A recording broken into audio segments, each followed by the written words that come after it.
bonjour à tous, bonjour frères et sœurs, amis qui sont parmi nous. Soyez bénis en Jésus.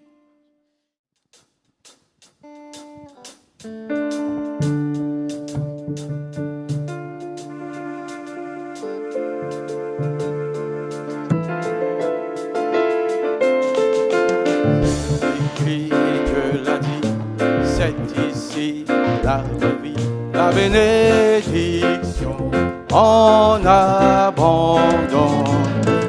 Nous sommes là tous réunis, assemblés par son esprit, découvrant la joie de sa présence. Il est agréable et qu'il est doux de demeurer là tous ensemble. Et c'est si bon pour chacun de nous de partager tout ce qui nous rassemble. C'est écrit car Dieu l'a dit, c'est ici que la vraie vie, la bénédiction en abondance. Nous sommes là tous réunis, assemblés par son esprit, découvrant la joie de sa présence. Qu'il est agréable et qu'il est doux de demeurer là tous ensemble. Et c'est si bon pour chacun de nous de partager tout ce qui nous rassemble.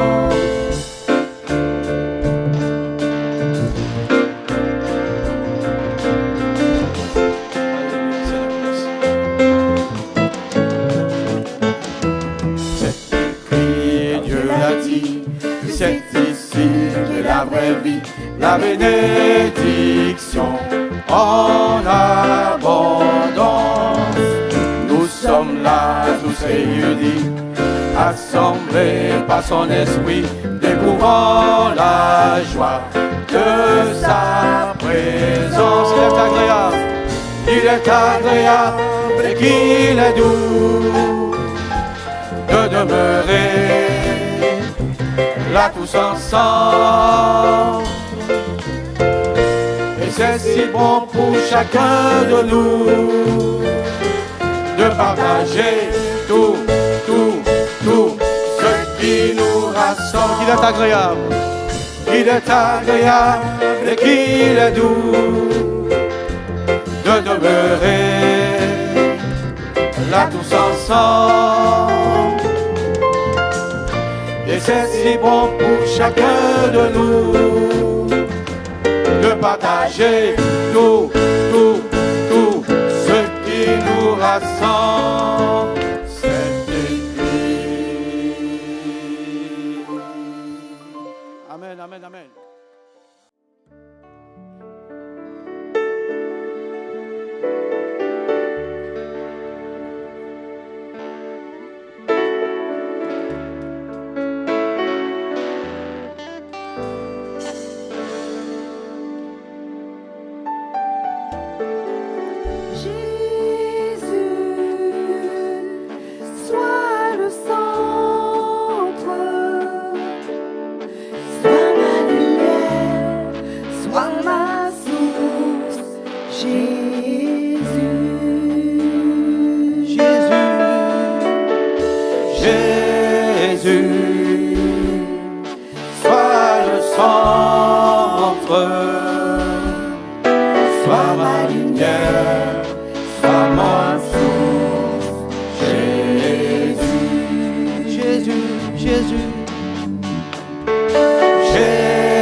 Le feu, Seigneur. Sois le feu dans mon cœur, sois le vent dans mes voies, sois la raison de ma vie, Jésus. Jésus, sois le centre. Jésus, sois le centre. Sois mon espoir. Sois mon espoir. Sois mon chant. Jésus. Jésus, sois le centre. Jésus, sois le centre. Sois mon espoir.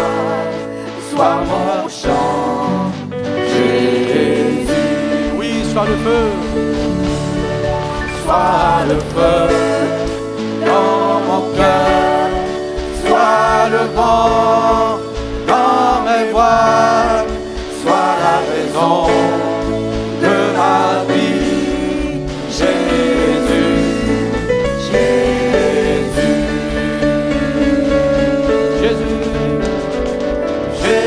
Jésus. Sois ma vision. Sois ma vision. Sois mon chemin.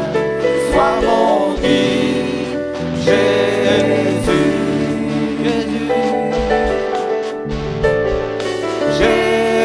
Jésus. Sois ma vision. Sois mon chemin. Sois mon guide. Jésus, Sois le feu. sois le feu dans mon cœur. Sois le vent dans mes voiles. Sois la raison de ma vie. Jésus, Jésus, Sois le feu. sois le feu dans mon cœur.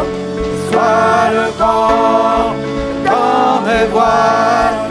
Sois la raison de ma vie. Jésus, Jésus.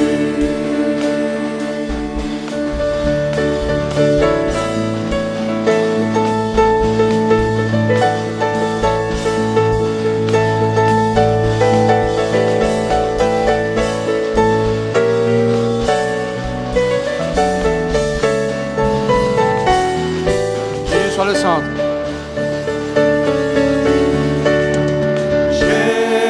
Jésus, sois le centre, sois ma lumière, sois ma source, Jésus. Jésus, sois le centre. Jésus, sois le centre, sois ma lumière, sois ma source, Jésus. Oui, Jésus, Jésus. Jésus, sois le centre, sois ma lumière, sois ma source, Jésus. Jésus. Jésus. Jésus. Alléluia.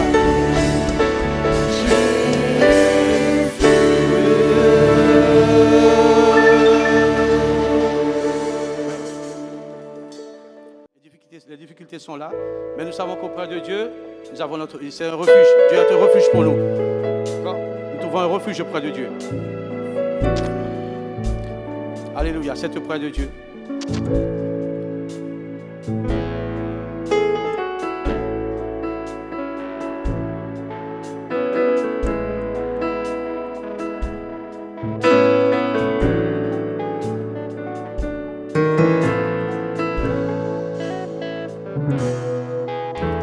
C'est auprès de Dieu que je veux me tenir. Il est mon Seigneur, mon roi. C'est auprès de Dieu que je peux ressentir l'amour qu'il a pour moi. C'est auprès de Dieu que je voudrais grandir, entendre le son de sa voix.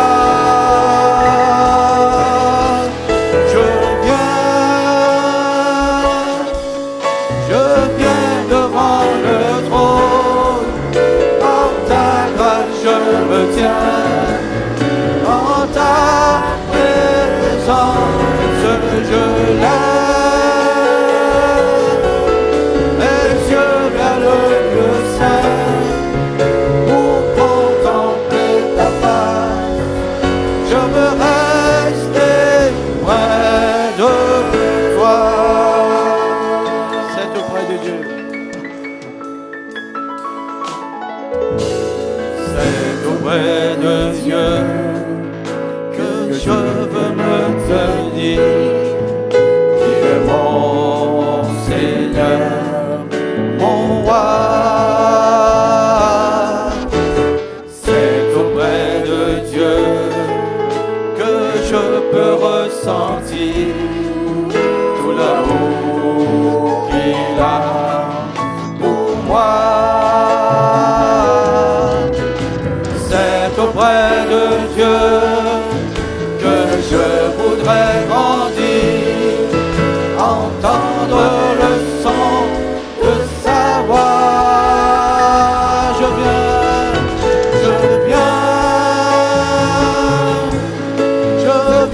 devant le trône, par ta grâce je me tiens, en ta présence je lève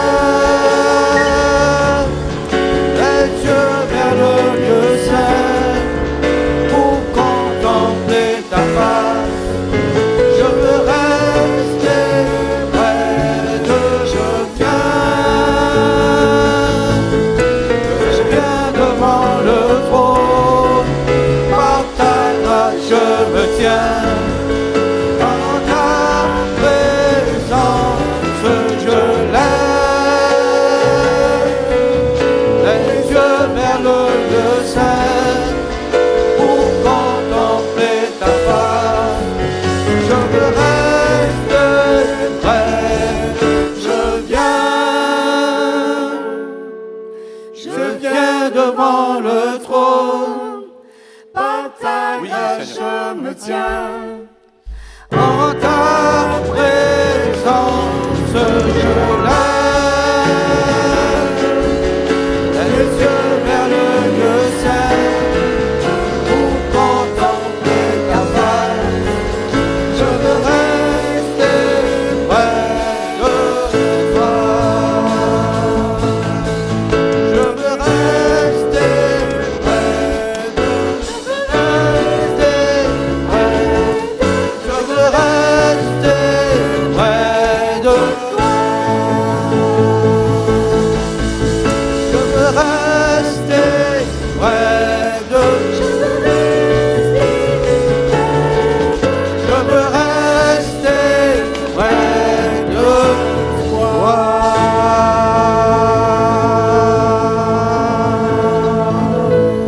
Amen, amen, amen. Oui, nous voulons rester auprès du Seigneur, demeurer en lui. Alléluia. Il est là. C'est lui que nous sommes venus rencontrer ce matin. C'est lui que nous sommes venus adorer. Alors, chantons-le ensemble. Un moment avec toi pour te louer. Un moment avec toi pour t'écouter. Un moment avec toi pour t'adorer. Un moment pour te dire merci.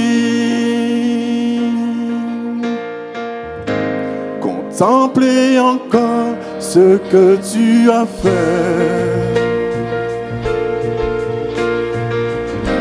Regarder au loin dans l'immensité.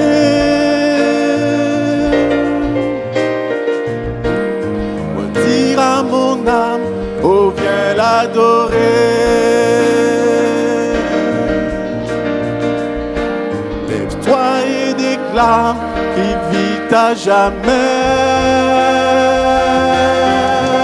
Un moment avec toi pour te louer. Un moment avec toi pour t'écouter. Un moment avec toi pour t'adorer. Un moment pour te dire merci. Au lever du jour, quand je me réveille, tard dans la nuit, que mon âme s'éveille,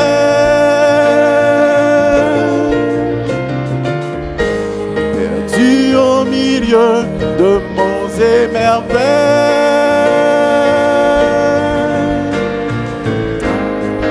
dans le secret caché sous tes ailes. Un moment avec toi pour te louer. Un moment avec toi pour t'écouter. Un moment avec toi pour t'adorer. Un moment pour te dire merci.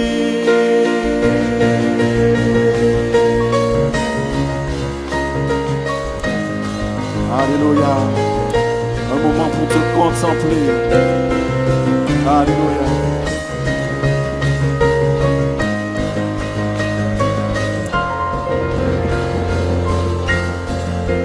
Un moment avec toi pour te louer.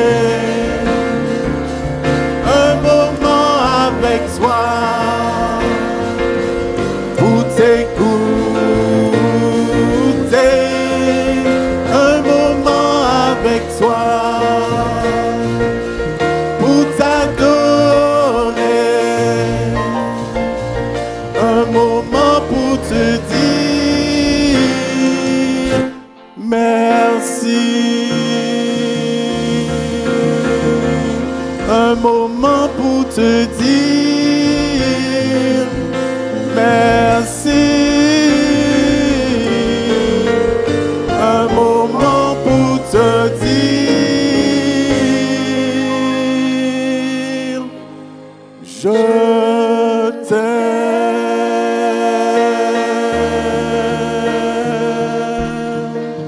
Alléluia. Seigneur, merci, Seigneur, ce matin. Alléluia.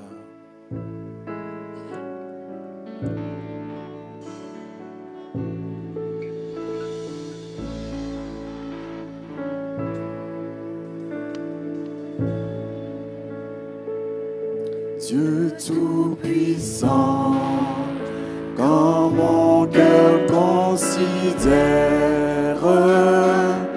tout l'univers créé par ton pouvoir, le ciel d'azur, les éclairs, le tonnerre, le clair matin ou les ombres du soir. De tout mon être, alors s'élève un chant. Dieu Tout-Puissant, que tu es grand. De tout mon être, alors s'élève un chant. Dieu Tout-Puissant, que tu es grand.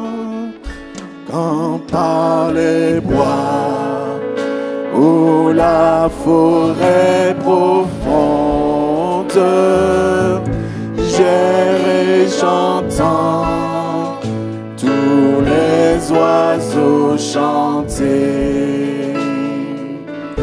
Quand sur les monts, la source avec son onde livre aux zéphyrs son chant doux et léger. Mon cœur heureux,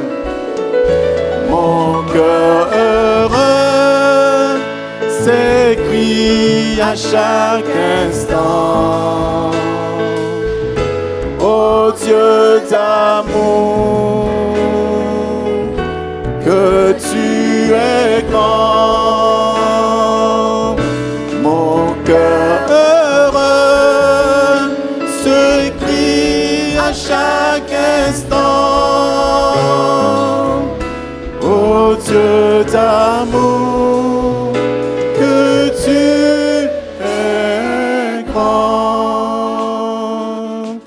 Mais quand je songe au sublime mystère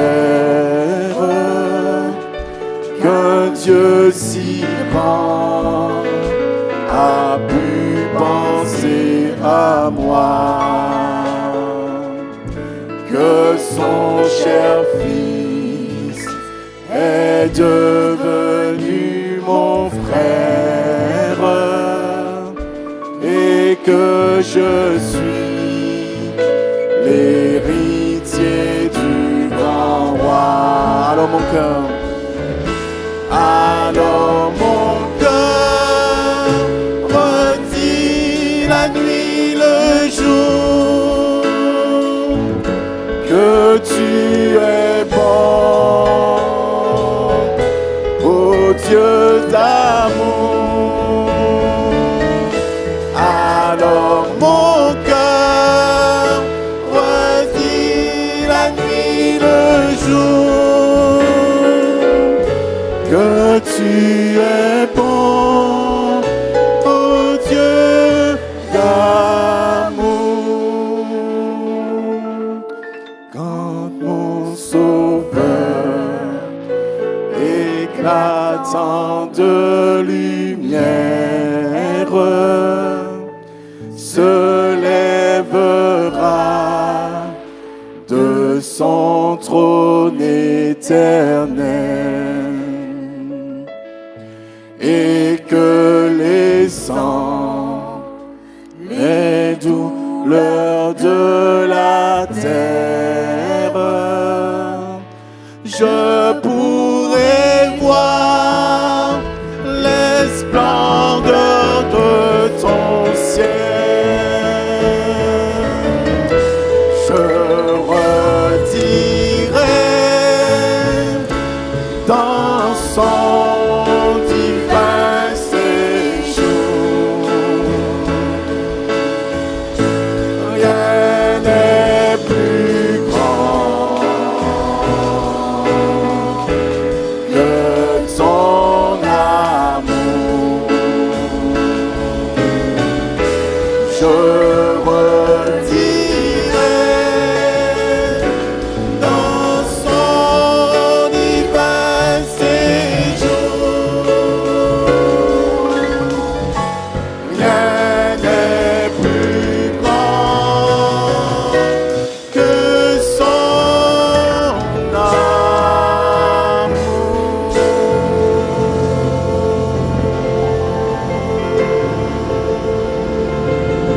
Alléluia, Seigneur. Gloire à toi, Seigneur. Oh Jésus, nous voulons proclamer ta grandeur et ton amour, oui. Chaque jour de notre vie, proclamer qui tu es. Seigneur, tout ce que tu as fait, Seigneur, est merveilleux et grand. Alléluia. Et nous voulons te remercier, Seigneur, pour tous tes bienfaits. Alléluia. Gloire à toi, Seigneur. Continuons à louer notre Dieu. Alléluia, Jésus. Il est bon celui qui nous a fait l'honneur et la grâce de nous rassembler ici ce matin. Il est très important pour nous, comme je le disais dernièrement encore, et je ne fais que citer ce que disent les Écritures, il est important de baser notre foi sur la parole, hein, non pas sur les qu'en dira-t-on, non pas sur nos pensées, nos idées, les idéologies humaines, sur la religion elle-même, hein, mais de baser notre foi sur la parole de Dieu, sur ce que le Seigneur a dit. Et c'est cette parole qui nous dit que lorsque nous nous rassemblons en son nom, il est au milieu de nous. Amen. Et nous voulons vraiment être conscients de cela et nous demandons au Seigneur par son esprit de nous rendre conscients de cette présence bénie, sans laquelle eh bien, nous repartirons frustrés. Nous repartirons sans avoir été visités. Pourquoi? Parce que nous ne sommes pas conscients qu'il est là. Nous ne sommes pas conscients que nous sommes venus pour le rencontrer et qu'il vient à notre rencontre. Et quand je sais que lorsque je m'approche de lui, il s'approche de moi, alors je m'attends à recevoir et je sais que je reçois, alors je le bénis, je l'adore et c'est vraiment, je repars heureux, content parce qu'il m'a parlé, il m'a instruit, il m'a dirigé, il m'a montré la voie que je vais suivre ou alors il m'a repris, il m'a discipliné. En tout cas, de toute façon, que ce soit une discipline, que ce soit une bénédiction, une promesse, quelque chose, qu'importe, le principal c'est qu'il nous parle. Moi je dis, Seigneur, écoute, ce que je veux c'est que tu me parles et si tu as des choses à me dire pour me reprendre, fais-le Seigneur parce que c'est une bénédiction pour moi. Alléluia. Est-ce qu'on peut dire Amen? C'est sûr, tout ce que Dieu peut nous dire, c'est toujours en faveur de notre bien. C'est pour que nous puissions vivre comme il l'entend et recevoir sa bénédiction. Oh Seigneur, visite ces moments, je t'en prie, s'il te plaît, par ton esprit. Alléluia, visite ces moments.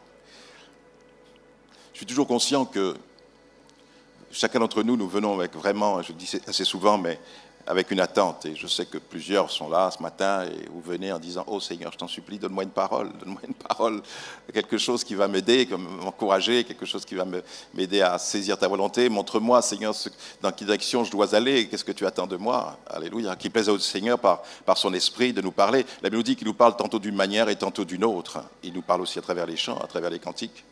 Amen, c'est une réponse de Dieu aussi, il nous parle avec cantiques. La première fois que j'ai entendu l'évangile, enfin mon cœur a vraiment été touché, c'est grâce à un chant.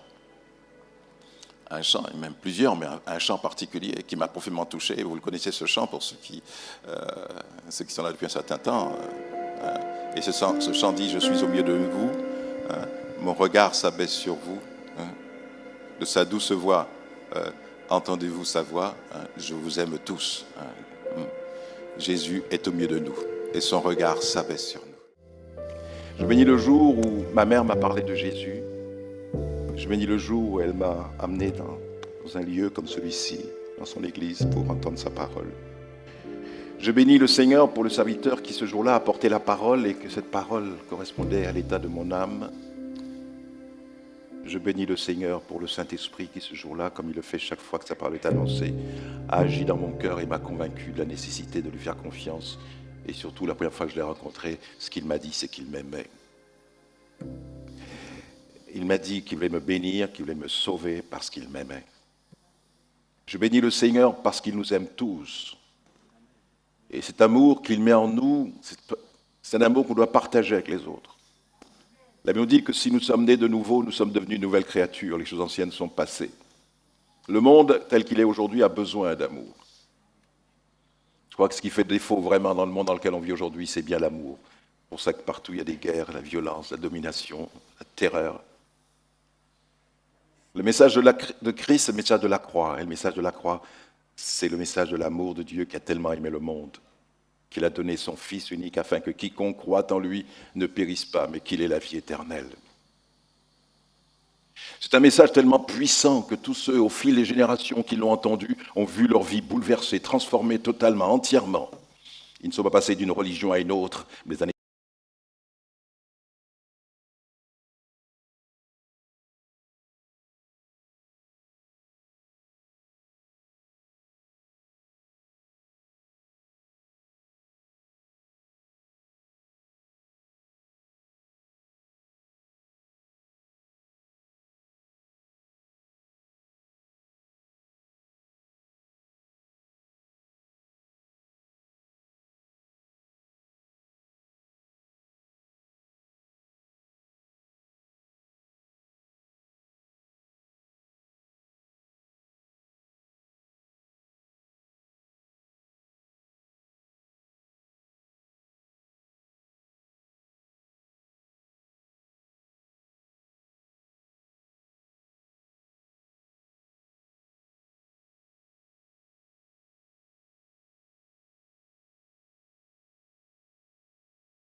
faut faire attention à ne pas dire « Ah, ça c'est mon don, je fais ce que je veux.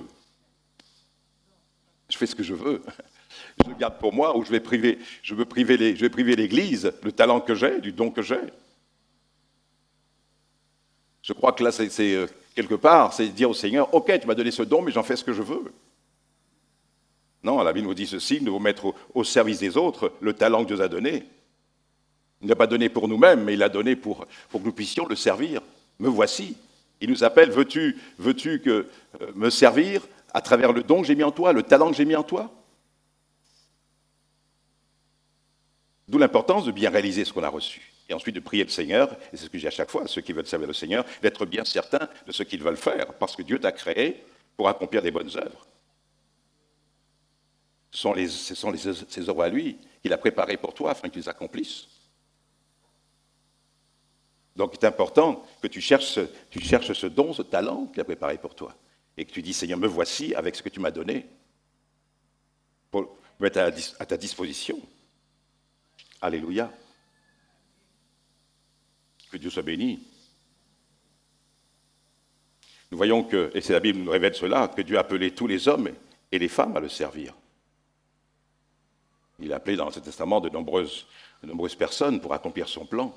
Chacun d'entre eux avait été créé pour un but bien défini. Le but que Dieu a créé pour moi n'est pas le même pour toi. Chacun a un but différent. Mais nous travaillons tous d'une manière mutuelle, de manière en communion les uns avec les autres dans un but précis qui est le service de Dieu pour le salut des âmes, l'édification de l'Église. Mais le Seigneur a pour chacun d'entre nous un but défini. Et la mission que Dieu me confie n'est pas la même qu'il vous a confiée. Par exemple, il a appelé Abraham à devenir le père d'une nation, la nation d'Israël, une nation qu'il avait choisie par laquelle il va se révéler au monde et par laquelle viendra le Messie. Dieu a choisi Abraham. Il va adresser à Moïse un appel pour que celui-ci puisse libérer son peuple. Il n'a pas appelé quelqu'un d'autre. Il a appelé Moïse. Avant même que Moïse ne naisse, déjà Dieu avait son plan pour libérer les Hébreux, les Égyptiens. Depuis plus de 400 ans, ils étaient dans ce pays et ils étaient devenus esclaves. Mais Dieu n'a pas oublié son peuple, alors Dieu a préparé la bénédiction. Et cette femme lévite, eh bien, elle va donner naissance à un jeune garçon. Et Dieu a préparé déjà la solution. Il avait un but pour ce garçon, il a un but pour cet homme. Et devenir Moïse, sauver des eaux. Alléluia. Et Dieu l'a choisi afin qu'il conduise son peuple hors d'Égypte et dans le pays de la promesse, mais arrivé à la limite de la frontière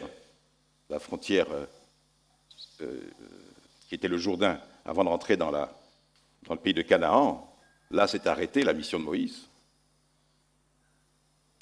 Dieu lui montrera toute la plaine de Jéricho, enfin tout le pays d'Israël. Dieu a donné une vision extraordinaire. Il va monter sur la montagne du Nebo, et là il va regarder toute l'étendue du pays qu'il a promis à Israël. Mais ce n'est pas lui qui allait faire entrer le peuple dans le pays. Dieu avait un autre but, Dieu avait quelqu'un d'autre avec un but. Il l'avait aussi choisi, c'est Josué. C'est lui qui fera entrer le peuple dans son héritage. Chacun a été créé pour un but bien précis. Vous aussi, dans la génération dans laquelle nous sommes, vous et moi, les petits comme les grands, hommes ou femmes. Dieu nous disait la semaine dernière, il nous a choisis dans cette génération pour accomplir son œuvre.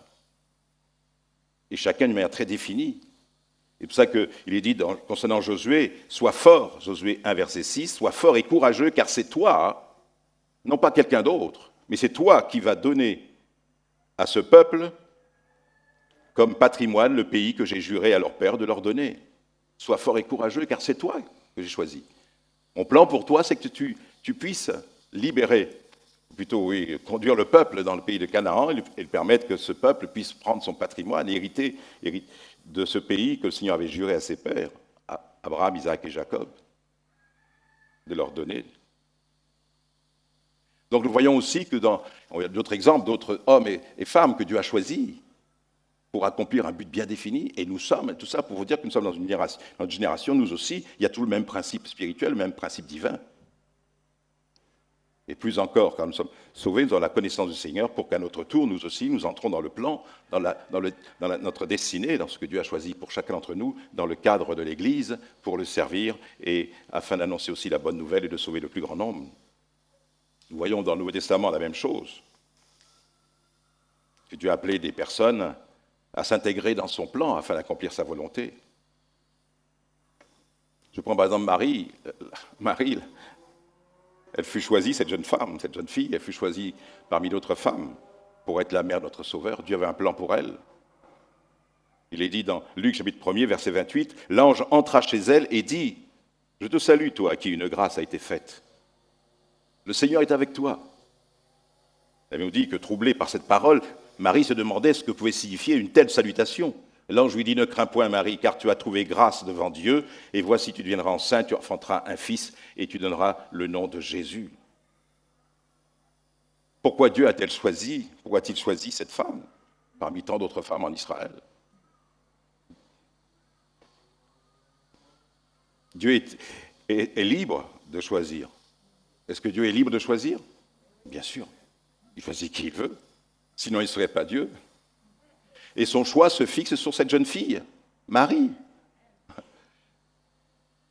Elle n'était pas sans péché. Faites attention à ne pas tomber dans ce que dit l'Église catholique. On l'appelle, Marie, celle qui a connu une naissance sans péché, immaculée conception. Immaculée conception, ça veut dire qu'elle est née sans péché. Le péché ne l'a pas atteint, mais elle nous dit que nous sommes tous ont péché, et tous sont privés de la gloire de Dieu. L'argument que donne la religion, c'est qu'il fallait que cette personne soit pure, soit parfaite, soit sainte, pour recevoir en elle le Fils de Dieu. Et c'est pourquoi cette doctrine est venue par la suite, et qui est venue lors d'une vision de l'apparition de la Vierge à Bernadette de Soubirous, qui a entendu cette phrase, cette jeune fille. Elle connaissait rien du tout dans la théologie, et c'est là qu'est née la doctrine de l'Immaculée Conception, c'est que cette vision, cette femme qui on attribue Marie, a dit « Je suis l'Immaculée Conception. Je suis Immaculée Conception. » Bien sûr, cette jeune fille, elle ne connaissait absolument rien, elle ne savait même pas ce que ça voulait dire. Elle a répété cela, elle a dit ça donc ensuite, quand on l'a interrogée dans sa vision et tout. Et c'est là qu'est née justement la doctrine, qui n'est pas basée non pas sur la parole de Dieu, mais sur une vision, sur une parole d'une personne qui a eu en vision et qui a dit « Je suis Immaculée Conception ». Ça, c'est faux. Là, nous dit que notre texte nous dit « Quand l'ange est venu, toi, à qui une grâce a été faite ?» Une grâce a été faite. Les parents de Marie, son père, sa mère, étaient des pécheurs. Ils ne pouvaient pas engendrer un non-pécheur. Donc elle était pécheresse. Maintenant, elle a la nature, quand je dis pécheresse, elle a la nature de péché, elle a péché aussi, comme tout le monde. Mais c'est un cœur, je veux dire par là, c'était une femme sincère, honnête et intègre, qui aimait le Seigneur, une femme déjà qui se gardait pure, intègre. Et Dieu a vu, Dieu a regardé et a vu cette jeune fille. Et Dieu avait un plan pour elle, un dessein pour elle. En tout cas, ce dessein, c'était qu'à travers elle, Dieu allait pouvoir sauver une multitude de personnes. Car Dieu a voulu que cette femme devienne la mère de notre Sauveur, Jésus-Christ.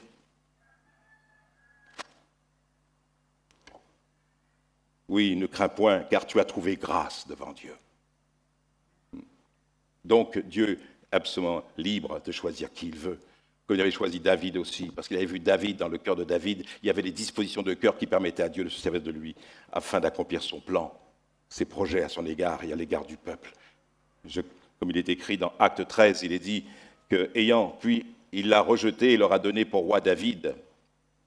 Il a rejeté Saül, et il a rejeté Saül, il leur a donné pour roi David, auquel il a rendu ce témoignage. J'ai trouvé David, fils d'Isaïe, un homme selon mon cœur qui accomplira toutes mes volontés. Quelqu'un qui pourra dire, me voici, Seigneur, envoie-moi. Quelqu'un qui accomplira toutes ses volontés. Est-ce que tu es prêt, mon frère, ma sœur, jeune fille, jeune homme, est-ce que tu es prêt vraiment à accomplir tout ce que Dieu te demande de faire? De mettre ton talent au service du Seigneur, d'être fidèle et d'annoncer la bonne nouvelle de Jésus. Ça, c'est le choix. Ça a été le choix de la grâce pour Marie. C'est la grâce qui l'a amenée à répondre, à accepter. Est-ce qu'elle était obligée d'accepter? Était-elle libre d'accepter le choix de la grâce? Bien sûr. Elle était libre d'accepter. Est-ce qu'elle pouvait refuser?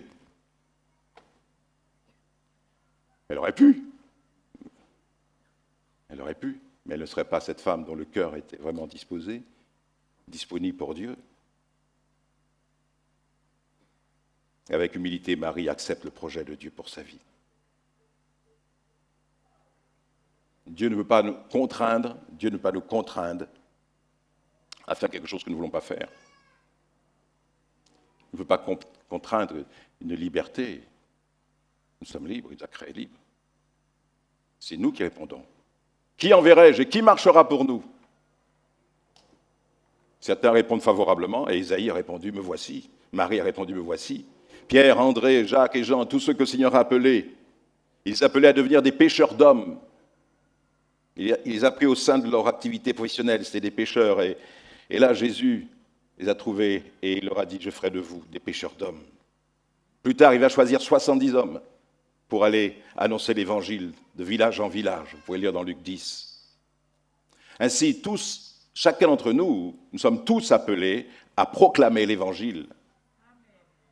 Et avec d'abord notre témoignage personnel. Sauvés pour servir. Les disciples ont entendu le message du Christ. Et il leur a dit, allez maintenant à votre tour, annoncez la bonne nouvelle, prêchez la bonne nouvelle. Et les disciples sont allés, ils ont annoncé l'évangile. Ils l'ont fait d'une manière personnelle. Les chrétiens, tous ceux qui sont convertis, ceux qui sont donnés à Christ, ont annoncé l'évangile à d'autres personnes, afin qu'eux aussi puissent recevoir cet évangile. Et nous aussi, nous avons été appelés à prêcher l'évangile à chaque personne, à par notre témoignage de gagner d'autres âmes. Lorsque Jésus pria pour ceux qui étaient devenus ses disciples, il leur a dit ceci, ou plutôt il a dit ceci dans sa prière, dans Jean 17, 20. Ce n'est pas pour eux seulement que je prie, mais je prie aussi pour ceux qui croiront en moi par leur parole. Nous sommes appelés à témoigner, à répondre à l'appel du Seigneur. Me voici, parce qu'il nous a sauvés pour servir, parce qu'il a un plan, il nous a créés, il nous a donné des talents, des dons. Mais déjà ce premier don, c'est la connaissance de la vérité, cette paix qui est en nous, cette transformation dont on partageait aux autres, avec les autres, le bon message de l'Évangile, la bonne nouvelle de Jésus-Christ. Donc Jésus a prié, il a dit, Père, je ne te prie pas seulement pour eux, mais je te prie d'avance pour tous ceux qui croiront en moi par leur parole. Voyez-vous, le Seigneur avait déjà prié pour nous. De génération en génération, les gens ont témoigné et le message de l'Évangile nous est parvenu jusqu'en 2022. Chaque génération, les croyants ont rendu témoignage. Mais le Seigneur a déjà prié pour tous ceux qui croiraient à leur parole. Donc, et quand nous annonçons l'Évangile, eh bien, sachez que Dieu a béni déjà les personnes. Dieu bénit les personnes à qui vous rendez témoignage. Le Seigneur va agir par son esprit pour les toucher, pour les convaincre, parce qu'il a déjà prié pour eux. Mais encore pour ceux qui croiront en moi par leur parole. Que le Seigneur permette que ceux à qui nous annonçons l'Évangile puissent croire. Il y a une chose importante aussi, vous devez considérer que pouvoir servir le Seigneur, Dieu aussi va vous équiper. Nous sommes tous appelés à recevoir le Saint-Esprit, la puissance du Saint-Esprit, la même autorité, la même puissance, afin d'accomplir l'œuvre de Dieu. Mais vous recevrez une puissance lorsque le Saint-Esprit viendra sur vous, et vous serez mes témoins à Jérusalem, dans toute la Judée, dans la Samarie et jusqu'aux extrémités de la terre, dans Actes des Apôtres, chapitre 1er, verset 8. Et il a dit que voici les signes qui accompagneront tous ceux qui auront cru en mon nom. Ils chasseront les démons, ils poseront les mains sur les malades seront guéris. Nous recevons, tout croyant peut recevoir le baptême de l'Esprit et recevoir ainsi la même autorité, la même puissance, la même capacité pour annoncer la parole. C'est pour ça que le Seigneur nous dit qu'il veut que chacun d'entre nous soyons remplis du Saint-Esprit. Vous recevrez la puissance du Saint-Esprit. Et vous serez mes témoins pour annoncer la bonne nouvelle, accomplir le dessein que Dieu a établi pour nous, qui est d'annoncer la bonne nouvelle de Jésus-Christ à travers les dons et les talents qu'il nous donne. Je pense qu'à travers les chants, à travers ma voix, à travers les instruments, mes dons et talents, même dans mon travail, Dieu se sert de tout cela aussi, un moyen par lequel je peux servir le Seigneur et amener les âmes à lui. Dieu peut permettre que tu puisses faire des études et te retrouver à un tel poste de responsabilité afin de pouvoir gagner ces personnes que peut-être d'autres personnes ne pourront pas atteindre. Mais toi, vu dans ton travail, là où Dieu t'a placé, le talent que Dieu t'a donné, peut-être plus d'intelligence, de mémoire, de capacité de comprendre dans les langues et tout, tu maîtrises bien les langues, chacun son don. Et tous ces dons-là, Dieu s'en sert. Il va se servir de la position sociale que tu as, il va s'en servir pour gagner des âmes pour toi. Amen. C'est pour ça que je peux dire, me voici, Seigneur, avec ce que tu m'as donné, avec les talents que tu m'as donnés.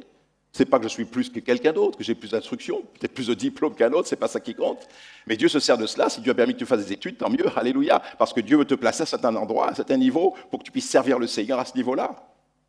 Et gagner cette couche sociale, peut-être que je ne peux pas atteindre. Parce que je ne rencontre pas ces personnes, mais toi tu les rencontres. Et par ta vie, par ton témoignage personnel, eh bien, tu peux ainsi faire l'œuvre du Seigneur et amener les âmes à la connaissance de la vérité qui est Jésus-Christ. Donc le Saint-Esprit veut nous oindre, alléluia, il veut nous oindre afin que nous puissions réaliser l'appel divin, de prêcher la bonne nouvelle, même jusqu'aux extrémités de la terre, d'avoir la capacité de pouvoir parler de Jésus, car la chose la plus importante qui soit aujourd'hui, comme c'était hier, c'est que les âmes connaissent notre Seigneur Jésus-Christ. C'est lui le Sauveur. Le monde ne pourra pas être sauvé sans Christ. Nous vivons des moments les plus difficiles. Enfin, depuis la fin de la Deuxième Guerre mondiale, nous vivons des moments, la Terre a vécu des moments difficiles, la société a vécu des moments très difficiles. Au cours des générations, il y a eu des guerres éparses par-ci et par-là.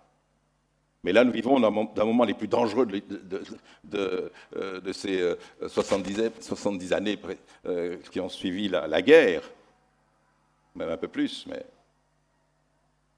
jamais le monde n'est au bord d'une catastrophe. On parle même de guerre mondiale, on parle de Troisième Guerre mondiale. Mais ne pas être étonnés de cela. Cette guerre mondiale, elle aura lieu peut-être. En tout cas, il y aura une guerre. La Bible nous parle de cette guerre. La Bible parle aussi d'une guerre atomique aussi. On a pu l'étudier ensemble. Tout ce que les hommes ont créé, vous pensez qu'ils ne vont pas l'utiliser un jour? Et là, on craint, je vois ce qui se passe actuellement, on craint que... C'est pour ça que les autres nations sont sous la réserve. On ne veut pas exciter celui qui déjà a envahi l'Ukraine et qui menace avec ses armes nucléaires quiconque voudrait peut-être intervenir. C'est terrible, ça. C'est terrible. Et on fait attention, parce qu'on ne veut pas créer une deuxième guerre mondiale. Pour certains, on y est déjà, même si les armées ne se confrontent pas. Il faut un miracle. Alors c'est vrai que nous sommes dans un temps vraiment difficile, mais un temps qui nous parle que Jésus revient bientôt, parce qu'il l'a dit.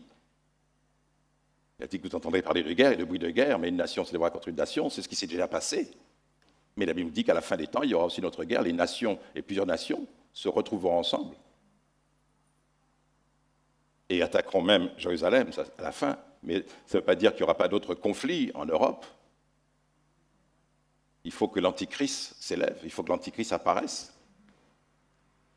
On parle d'ordre mondial, on parle d'un gouvernement mondial, et tous ces éléments-là, toutes ces choses-là, iront dans ce sens-là, pour qu'il n'y ait plus jamais de guerre. On pensait que l'ONU allait pouvoir éviter la guerre. Cette organisation avait été créée justement pour ça, pour qu'il n'y ait plus de guerre. Malheureusement, elle est vraiment dans l'incapacité d'empêcher les nations, et surtout celles qui se sentent fortes, celles qui ont le pouvoir, qui ont un pouvoir extraordinaire, une puissance, dirais-je plutôt, une puissance nucléaire qui fait qu'on ne peut pas les toucher. Ou alors, en ces cas-là, on envoie chacun ses propres bombes. C'est difficile, c'est une situation vraiment très compliquée, parce qu'on a affaire à la méchanceté du cœur de l'homme. Mais nous, notre message, c'est un message de paix. Alléluia. Et je vous disais dernièrement, c'est que je crois à ceci, c'est que ce qui se passe actuellement permet aussi, il crée des dispositions pour pouvoir annoncer la bonne nouvelle, des disponibilités même aussi, d'avoir accès dans le cœur de bien des gens qui sont dans l'angoisse, ils ne savent pas exactement à quoi ils s'attendent, où l'on va, qu'est-ce qui va se passer, est-ce qu'il y a un espoir pour l'humanité, est-ce qu'il y a vraiment un espoir, ou bien est-ce que nous allons vraiment finir tous dans un holocauste mondial, où chacun, en voyant ses bombes, vous savez, avec 2-3 bombes, il n'y a plus de France, hein, même des fois avec une seule bombe. Les bombes sont tellement puissantes aujourd'hui qu'une à 2 bombes suffisent pour rayer la France de la carte. Imaginez un petit peu la Guyane. Et ils ont tous des milliers de bombes. Les États-Unis ont plus de 5000 bombes nucléaires. Et les Russes en ont un peu autant ou plus. Enfin, c'est kiff-kiff. Mais chacune de ces bombes peut détruire des villes, des pays entiers.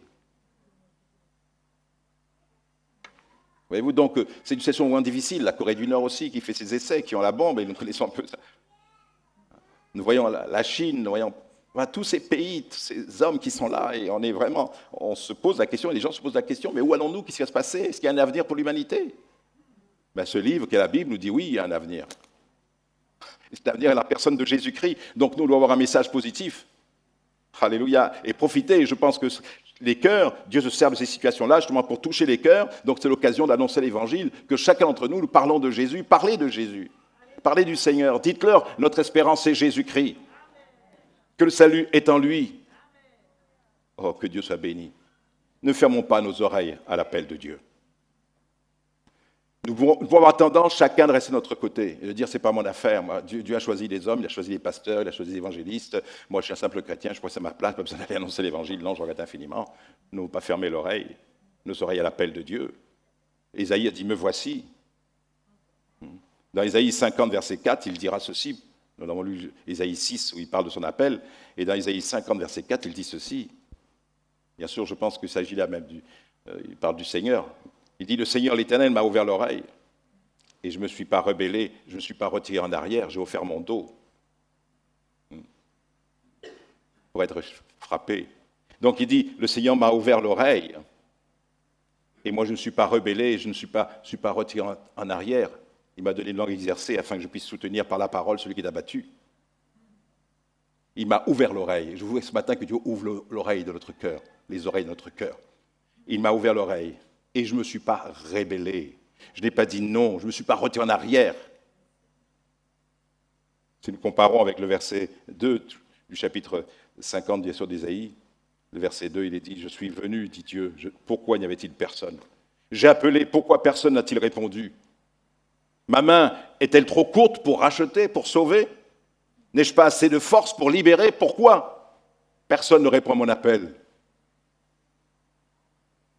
C'est pour ça que le Seigneur dira, enfin, l'Éternel m'a ouvert l'oreille, et là je ne me suis pas rébellé.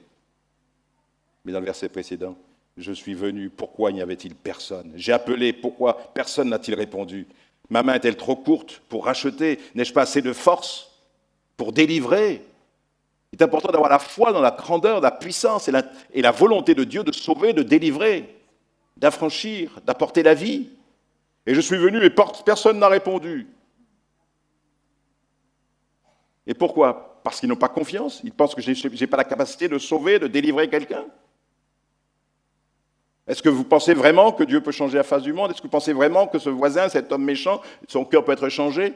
Est-ce que ça vaut le coup de parler de Jésus? Les gens sont tellement indifférents et insouciants à l'égard des vérités qui leur sont annoncées, les vérités de l'Évangile. Mais si on nous demande, ce n'est pas nous qui convertissons les gens. C'est lui, c'est son esprit. C'est pour ça qu'il dit, mais ma main serait-elle trop courte? Tu penses que je n'ai pas la capacité de toucher cet homme, de toucher cette femme?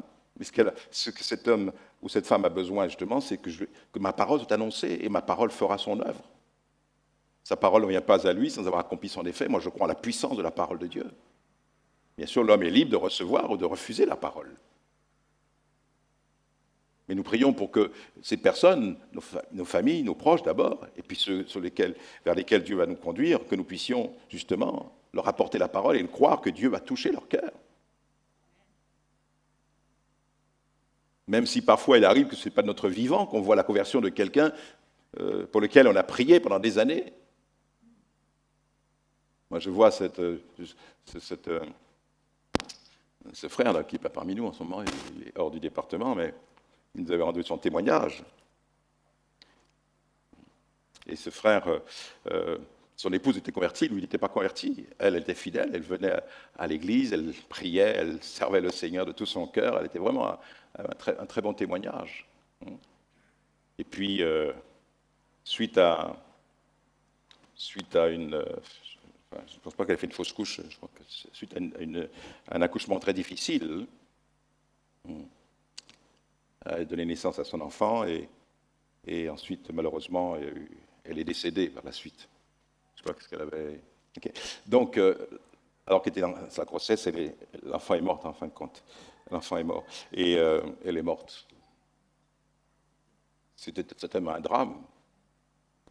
Elle était chrétienne engagée avec le Seigneur. Mais il y a eu le service funèbre.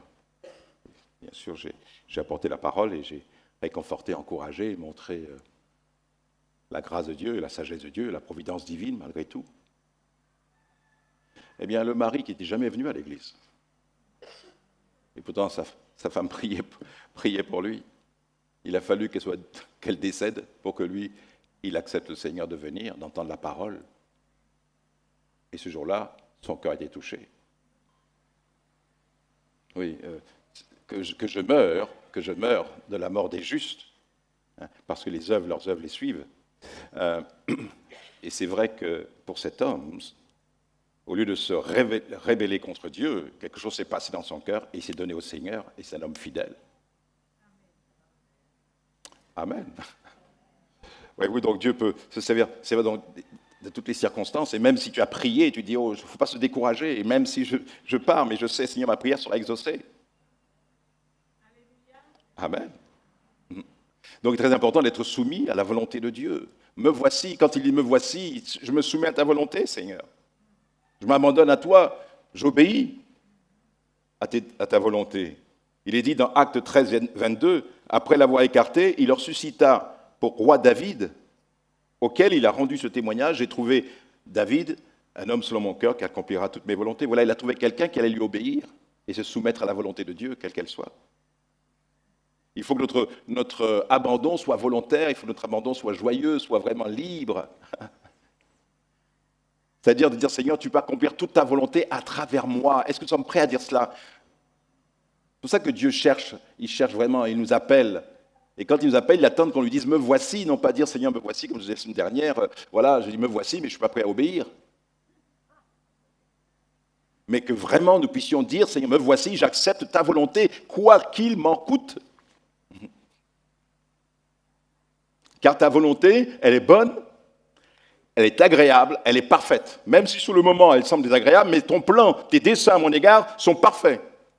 Et elles serviront à ta gloire. Donc la soumission doit être une soumission volontaire, une soumission joyeuse, de telle sorte que le Seigneur a toute la latitude pour œuvrer, me conduire comme il l'entend, comme il le veut. Mais si je commence à mettre des conditions, à dire non, moi je veux pas ceci, je veux pas cela, je veux faire quand je veux, quand j'ai envie de faire, alors on ne peut pas faire la volonté de Dieu, et on sort de la volonté de Dieu. Et on devient presque inutile entre les mains de Dieu, puisque Dieu n'arrive pas à faire ce qu'il veut, puisqu'on a notre chair, notre moi qui est tellement dur, et qui dit, Seigneur, bien écoute, moi je ferai ceci, ou je ne le ferai pas. Comment voulez-vous que Dieu puisse œuvrer en nous, si c'est nous qui avons les rênes de notre cœur, en disant, voilà, j'ai pris une décision, Dieu me dit faire ceci, mais moi je fais autrement. Mais Dieu ne pourra pas accomplir sa volonté à travers nous. Ses plans, ses desseins, ses projets qu'il a préparés, il ne pourra pas les accomplir. Parce que c'est vrai, on peut se poser la question, est-ce que les projets que Dieu a préparés pour nous, est-ce que s'accompliront, même si nous refusons? Est-ce qu'à un moment donné, je crois à la liberté totale, la liberté de choix, Dieu a un plan pour nous. La Bible dit ceci, je prends un exemple, ce que dit l'Écriture. Dieu veut que tous les hommes soient sauvés. Qu'est-ce que ça veut dire? Ça veut dire que la volonté de Dieu, c'est que tous les hommes soient sauvés. Ça, c'est sa volonté. Dieu veut que chaque individu, chaque homme, chaque femme, chaque enfant soit sauvé. Mais est-ce que tous sont sauvés? entre le fait qu'il y ait la volonté de Dieu, je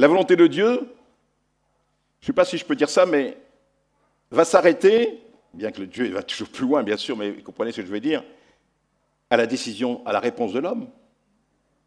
À la réponse de l'homme. Si tu veux que le plan de Dieu s'accomplisse pour toi, eh bien, accepte sa volonté, soumets-toi à lui.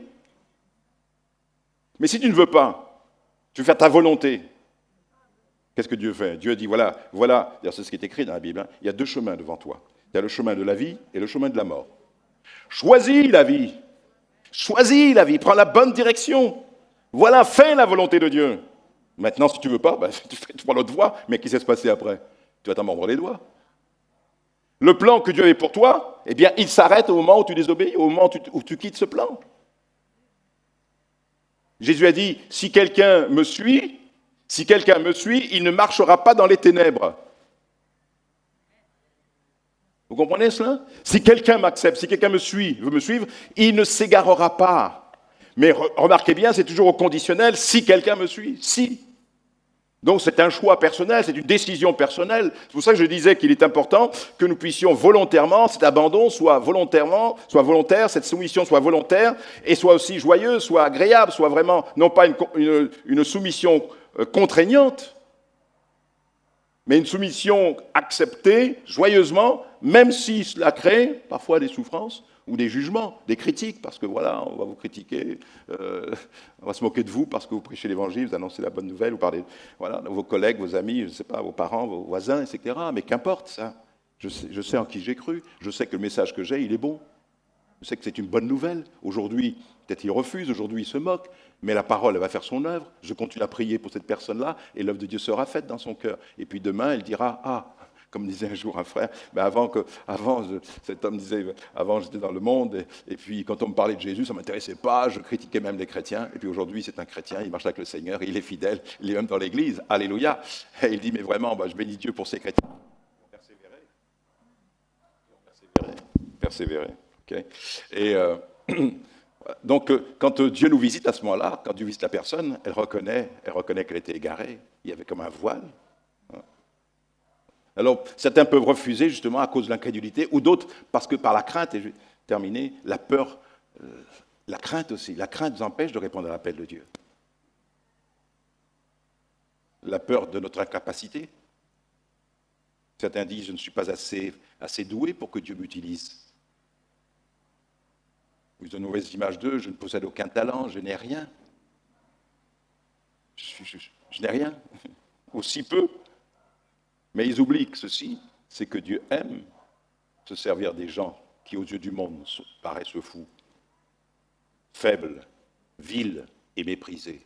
Dieu se sert de ces personnes qui sont aux yeux du monde comme des fous, qui sont faibles aux yeux du monde, qu'on méprise. Et c'est ce que me dit le texte où l'apôtre Paul a dit dans 1 Corinthiens, chapitre 1, verset 26, considérez, 1 Corinthiens 1, verset 26, considérez, frères, que parmi vous, qui avez été appelés, il n'y a ni beaucoup de sages selon la chair, ni beaucoup de puissants, ni beaucoup de nobles, mais Dieu a choisi, il a choisi les choses folles du monde pour confondre les sages. Dieu a choisi les choses faibles du monde pour confondre les fortes. Et Dieu a choisi les choses viles du monde et celles qu'on méprise, celles qui ne sont point, pour réduire à néant celles qui sont, afin que nulle chair ne se glorifie devant Dieu. Que personne ne puisse dire « c'est grâce à moi, c'est grâce à mes talents, c'est grâce à mes dons, mais grâce à mes capacités que les choses ont été faites. » Non. Parce que c'est Dieu qui intervient, c'est Dieu qui agit, c'est Dieu qui nous donne les moyens, les capacités. Et Dieu choisit ainsi ceux qui, aux yeux du monde, peuvent paraître faibles, afin que sa gloire apparaisse davantage. Et c'est ce que disait le Seigneur à l'égard de Paul avec son écharde, où Paul avait prié, « Seigneur, délivre-moi cette écharde », et pendant 3 fois, il a prié, « Seigneur, enlève-moi ce problème », et Dieu a dit, « Écoute, non, mais c'est dans ta faiblesse, c'est dans la faiblesse que ma puissance se manifeste. C'est dans ta faiblesse que ma puissance se manifeste, afin que personne ne se glorifie. » Et cette épreuve, cette écharde, c'était pour l'empêcher de s'enorgueillir face à toutes les merveilleuses révélations qu'il avait eues. Et Dieu voulait le maintenir dans l'humilité, c'est-à-dire de telle sorte qu'il puisse toujours être un instrument béni entre les mains de Dieu. Si nous restons dans l'humilité, dans la dépendance totale à Dieu, eh bien, Dieu bénira nos activités. Il bénira ton service. Amen. Mais dès qu'on devient orgueilleux et vaniteux, on se prend pour ce qu'on n'est pas, eh bien, qu'est-ce qui se passe? Eh bien, Dieu nous rabaisse. Et on devient inefficace. Oh, on peut brasser bien des choses, hein, mais ce n'est que du vent. Ce n'est que du vent. C'est pour ça que l'apôtre Paul dit, eh bien, je me plais dans mes faiblesses, je me plais dans les difficultés, parce que quand je suis faible, c'est alors en fin de compte je suis fort, parce que la puissance de Dieu peut agir à travers moi. Amen. Donc si quelqu'un semble que l'un de ses qualificatifs lui est destiné, eh bien sache justement que Dieu peut t'utiliser à son service. Si tu te sens faible, tu te sens méprisé par les autres, tu ne sens rien, eh bien Dieu choisit justement, choisit ce genre de personnes. Donc il n'y a pas d'excuse, nous pouvons tous le servir, tous le servir. Et je vais terminer en disant que je vais un peu plus loin, avant de faire la conclusion, un peu plus loin concernant le refus de répondre à l'appel divin, c'est la défaillance même de l'amour qu'on a pour Dieu. Et la Bible dit que l'amour parfait bannit la crainte. La crainte que ça me coûte plus que ce que je peux donner. Si je réponds à l'appel de Dieu, qu'est-ce que ça va me coûter? Qu'est-ce que ça va me coûter? Et cette volonté qui n'est pas encore apparue, qui m'est inconnue dans certains domaines, de quoi sera-t-elle faite pour que je puisse répondre oui à Dieu? Il me dit, voilà, je t'appelle, viens, je vais t'envoyer, mais ce que ça va me coûter, moi? Qu'est-ce qui va se passer? Qu'est-ce qu'il va me demander? Quel sacrifice va-t-il me demander, me réclamer? Georges Muller, ce serviteur de Dieu qui était d'origine allemande, hein, et dont Dieu s'est servi puissamment, on lui a posé la question, quelqu'un lui a posé la question, il a dit, mais quel est le secret de votre œuvre remarquable et des choses merveilleuses que Dieu a accomplies en vous et par vous? Notamment, il avait fait c'était un théologien, mais il avait fait aussi si je ne me trompe pas, des orphelinats. Il ne demandait pas d'argent à qui que ce soit. Il a pu aussi prendre soin des enfants abandonnés, tout ça, créer des orphelinats. C'est un homme vraiment de foi, une foi remarquable en Dieu. Il a fait des expériences extraordinaires avec le Seigneur dans le domaine de la confiance, de la providence divine. Et alors, on lui a posé la question, donc, quel est le secret de votre œuvre remarquable et des choses merveilleuses que Dieu a accomplies en vous et par vous? Alors, Muller a levé quelques instants les yeux, puis baissé peu à peu la tête au point qu'elle s'est retrouvée presque entre ses genoux. Après un moment de silence, il a répondu, « Il y a bien longtemps, un jour, Georges Muller est mort. Jeune homme, j'avais beaucoup d'ambitions et des ambitions élevées. Mais le jour est arrivé où je suis mort à ces choses et où j'ai dit, Seigneur Jésus, désormais non plus ma volonté mais la tienne. À partir de ce jour, Dieu a commencé à agir en moi et à travers moi. » Voilà, tout devient possible. Alléluia. Nous ne soyons pas comme ce serviteur qui avait caché son talent. Et vous savez pourquoi il avait caché son talent? Pourquoi il n'a pas servi son maître, qui avait donné un talent, d'autres avaient reçu 3 talents, ou 4 talents, l'autre 5, etc. Et quand le maître est revenu plus tard, celui qui avait 5 talents, il en a gagné 5 autres, celui qui avait 3, il en a gagné 3 autres, ou 2, il en a gagné 2 autres. Et celui qui en avait 1, qu'est-ce qu'il avait fait? Il avait caché. Il avait enfoui ce talent. Ce talent, c'était une pièce d'or, enfin, avec une certaine somme, enfin, je ne l'ai pas noté, mais donc c'était un talent d'argent, enfin, un talent ou or, il avait une certaine valeur, donc c'est de l'argent. Il aurait pu le mettre à la banque, et ça aurait fait dit Seigneur, un intérêt. Donc, mais pourquoi n'a-t-il pas servi? Pourquoi il a caché son talent? Eh bien, il le dit. Il le dit pourquoi il n'a pas répondu à l'appel, pourquoi il n'a pas fait ce que Dieu lui demandait de faire. Il dit ceci, j'ai eu peur. Voilà. J'ai eu peur, dans Matthieu 25, 25, et je suis allé cacher ton talent dans la terre. Voici, prends ce qui est à toi. J'ai eu peur. Voyez-vous comment la crainte nous empêche de servir Dieu? On a peur du qu'en dira-t-on, on a peur d'être jugé, on a peur d'être méprisé, on a peur de ne pas réussir, on a peur d'être ridicule. On n'a pas confiance en soi parce qu'on se dit qu'on n'a pas les capacités. Alors, quoi ça sert? Je n'ai pas la parole facile, je n'ai pas de mémoire, je ne sais pas lire. Mais Dieu connaît tout ça. Vous ne lui apprenez rien sur votre état physique ou intellectuel ou autre. Vous ne lui apprenez absolument rien. Il sait tout. Il le sait. Et ça n'empêchera pas qu'il se servira de vous pour son service. Donc Dieu cherche des hommes et des femmes qui disent « Me voici pour faire ta volonté ». Des hommes et des femmes qui sont disponibles, qui peuvent dire « Père ou Seigneur, parle, ton serviteur, ta servante écoute. Me voici pour faire ta volonté ». Voyez-vous, il ne s'agit pas, quand il faut être disponible pour quelque chose, nous savons trouver le moyen. Nous savons trouver le moyen pour être disponible pour Dieu, pour accomplir sa volonté. Vous connaissez cette citation que celui qui veut faire quelque chose, il trouve un moyen, mais celui qui veut rien faire trouve toujours une excuse. Quand on veut faire quelque chose, on trouve le moyen de le faire, mais quand on ne veut pas, on trouve une excuse, un prétexte.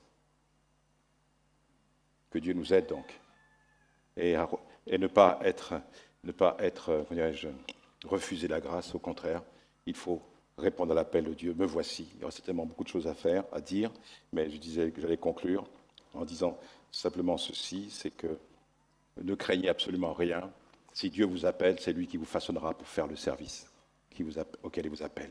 Il vous conduira, car, comme il est dit, quand je prends le texte, celui qui a fait de Pierre l'apôtre des circoncis a aussi fait de moi l'apôtre des non-juifs. C'est l'apôtre Paul qui dit ça. Celui qui a fait de Pierre l'apôtre des juifs a aussi fait de moi l'apôtre des non-juifs. C'est Dieu qui a créé, qui a donné cette capacité de pouvoir accomplir le ministère qui leur a été confié. Dieu te donnera la capacité, celui qui fera de toi un pécheur d'hommes. Je ferai de vous des pécheurs d'hommes, je ferai de vous. Il y a un travail qui sera fait. C'est pour ça que nous allons, dans quelques temps, nous allons reprendre les réunions le mardi pour ceux qui le désirent, pour ceux qui veulent servir le Seigneur. C'est dans ce but d'ailleurs que je vais apporter ce message, pour vous sensibiliser à répondre à l'appel de Dieu pour le service.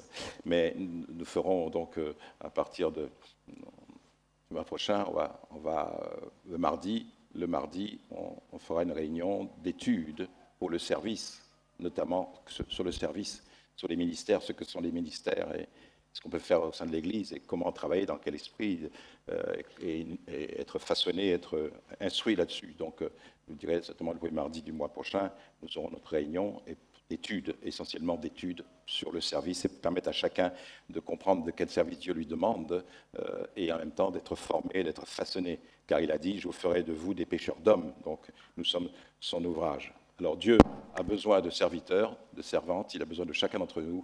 Eh bien, il attend que nous puissions répondre, me voici Seigneur, envoie-moi. Non seulement je suis là, mais je suis prêt à aller là où tu me conduiras, sans prévaloir de quoi que ce soit, sans crainte, mais je le fais joyeusement et par amour, parce que je t'aime et je ne vois pas le prix à payer, car tu t'as nous dit que nous devons aimer Dieu de tout notre cœur, de toute notre âme, de toute notre pensée, et ne pas craindre. Dieu ne m'aura jamais quelque chose de trop difficile. Je termine avec cette anecdote de cette chrétienne qui voulait répondre à l'appel de Dieu et Dieu l'avait interpellée à le servir. Est-ce que tu es prête à me servir? Est-ce que tu es prête à me servir? Alors ce qu'elle a fait, elle a pris une feuille de papier, voilà, et puis ensuite, après avoir prié, elle a pris une feuille de papier, et après elle a dit, Seigneur, voilà, donc voilà les conditions avec lesquelles je veux te servir. Alors, et qu'est-ce qu'il y avait sur le papier? Il y avait sa signature. En bas de la feuille, il y avait sa signature. Et puis il n'y avait rien de tout, rien d'écrit. Absolument rien d'écrit. Il y avait simplement que sa signature en bas. Et elle a dit, Seigneur, tu vois, je signe, maintenant c'est toi qui vas remplir. C'est ta volonté maintenant. Je suis prêt à faire tout ce que tu me diras. C'est toi qui vas remplir, mais je signe en bas. Amen. Est-ce que tu peux dire au Seigneur, Seigneur, je signe, et maintenant tu fais ce que tu veux. Me voici, envoie-moi là où tu veux, pour faire ce que tu veux, même ça me blesse, même ça me triste, ou même si je suis, qu'importe, Seigneur. Ce n'est pas ma volonté que je vais faire, mais ta volonté. Et c'est ce que tu recherches, des hommes de bonne volonté. Que Dieu soit béni. Amen. Alléluia. Voilà, on va participer ensemble au pain et à la coupe. Que Dieu soit béni. Merci de votre patience.